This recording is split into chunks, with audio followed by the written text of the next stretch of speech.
நற்செய்தி வாசகம்.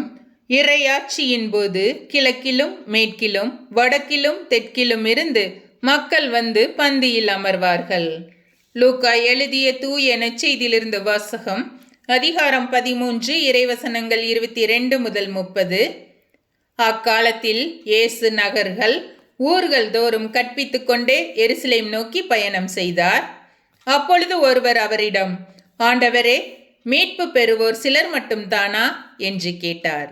அதற்கு அவர் அவர்களிடம் கூறியது, இடுக்கமான வாயில் வழியாக நுழைய வருந்தி முயலுங்கள்.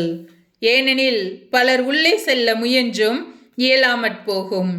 வீட்டு உரிமையாளரே, எழுந்து கதவை திறந்துவிடும் என்று கேட்பீர்கள். அவரோ, நீங்கள் எங்கிருந்து வந்தவர்கள் என எனக்கு தெரியாது என பதில் கூறுவார். அப்பொழுது நீங்கள், நாங்கள் உம்மோடு உணவு உண்டோம், குடித்தோம், நீர் எங்கள் வீதிகளில் கற்பித்தீரே என்று சொல்வீர்கள். ஆனாலும் அவர், நீங்கள் எவ்விடத்தாரோ எனக்கு தெரியாது, தீங்கு செய்வோரே, அனைவரும் என்னை விட்டு அகன்று போங்கள் என உங்களிடம் சொல்வார்.